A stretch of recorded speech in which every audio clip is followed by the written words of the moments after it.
നമസ്കാരം, ടൈം മീഡിയയിലേക്ക് സ്വാഗതം. നമ്മൾ കഷ്ടപ്പെട്ട് അധ്വാനിച്ചുണ്ടാക്കുന്ന പണം ബാങ്ക് അക്കൗണ്ടിൽ സുരക്ഷിതമാണെന്നാണ് നമ്മളിൽ പലരും കരുതുന്നത്. എന്നാൽ ഞാനിനി പറയാൻ പോകുന്ന ചെറിയ കാര്യങ്ങളിൽ നിങ്ങൾ ശ്രദ്ധിച്ചില്ലെങ്കിൽ ഓരോ മാസവും ഗണ്യമായ ഒരു തുക, ചിലപ്പോൾ ഒരു വലിയ തുക തന്നെ ബാങ്ക് ചാർജുകളായി നമുക്ക് നഷ്ടപ്പെട്ടുകൊണ്ടിരിക്കും. വളരെ ശ്രദ്ധിച്ച് നമുക്ക് എങ്ങനെ ബാങ്കിലെ ചാർജുകൾ ലാഭിക്കാമെന്ന് നോക്കാം. ആദ്യത്തെ കാര്യം ATM സർവീസ് ചാർജുകളാണ്. സാധാരണയായി ഒരു മാസം സ്വന്തം ബാങ്കിൻ്റെ ATMൽ നിന്ന് 5 തവണയും മറ്റ് ബാങ്കുകളുടെ ATMൽ നിന്ന് 5 തവണയും മാത്രമേ നമുക്ക് സൗജന്യമായി പണം പിൻവലിക്കാൻ കഴിയൂ. ഇതിൽ കൂടുതൽ തവണ ഉപയോഗിച്ചാൽ 20 മുതൽ 25 രൂപ വരെ ഓരോ ഇടപാടിനും ബാങ്കുകൾ ഈടാക്കുന്നുണ്ട്. ഒരു മാസം വെറും 4 തവണ അധികമായി പണമെടുക്കുന്ന ഒരാൾക്ക് വർഷം 1200ഓളം രൂപയാണ് വെറുതെ നഷ്ടമായി പോകുന്നത്. അതുകൊണ്ട് മാസം തോറുമുള്ള ATM ഉപയോഗം ഒന്ന് ക്രമീകരിച്ചാൽ ഈ തുക തീർച്ചയായും നമുക്ക് ലാഭിക്കാൻ കഴിയും. രണ്ടാമത്തെ കാര്യം, ബാലൻസ് ഇല്ലാതെ പണം പിൻവലിക്കാൻ ശ്രമിക്കുന്നതാണ്.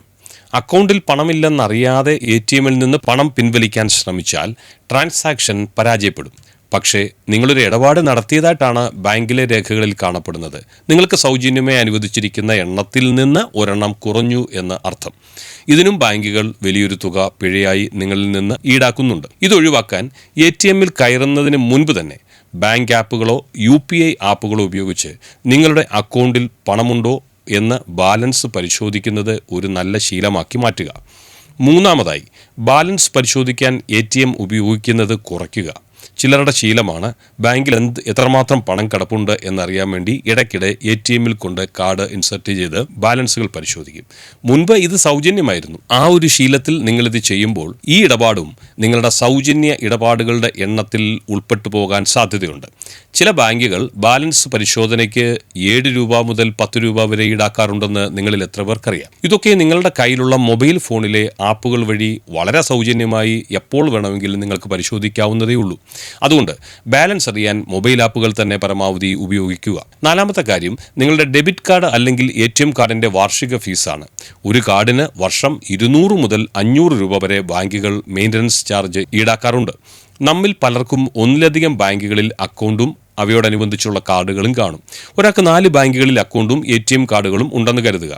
500 × 4 2000 രൂപ നഷ്ടമാക്കുന്നുണ്ടെന്ന് സാരം. ആവശ്യമില്ലാത്ത കാർഡുകൾ ഒഴിവാക്കി ഒന്നു മാത്രം നിലനിർത്തിയാൽ ഒരു വലിയ തുക തന്നെ നിങ്ങൾക്ക് വർഷാവർഷം ലാഭിക്കാൻ കഴിയുമെന്ന കാര്യത്തിൽ ഒരു സംശയവും വേണ്ട.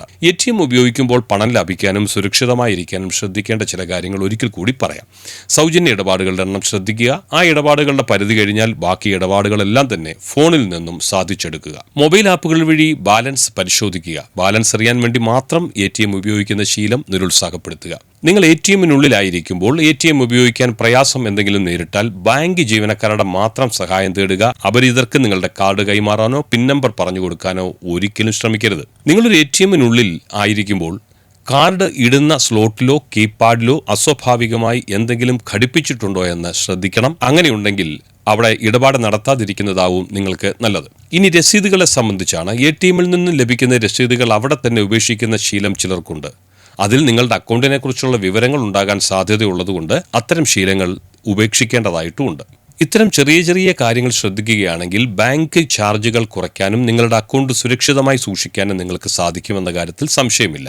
ചുരുക്കത്തിൽ, ഡിജിറ്റൽ ഇടപാടുകൾ വർദ്ധിപ്പിക്കുകയും ATM ഉപയോഗം കൃത്യമായി പ്ലാൻ ചെയ്യുകയും ചെയ്താൽ വർഷം വലിയൊരു തുക നമുക്ക് ലാഭിക്കാനാകും. ഈ അറിവ് നിങ്ങളുടെ സുഹൃത്തുക്കൾക്കും ഉപകാരപ്പെടുമെന്ന് തോന്നുന്നുണ്ടെങ്കിൽ വീഡിയോ ഷെയർ ചെയ്യുക. ഇത്തരം ഇൻഫോർമേറ്റീവ് വീഡിയോകൾക്കായി ചാനൽ സബ്സ്ക്രൈബ് ചെയ്യുക. മറ്റൊരു വിഷയവുമായി വീണ്ടും കാണുന്നതുവരെ എല്ലാവർക്കും നന്ദി, നമസ്കാരം.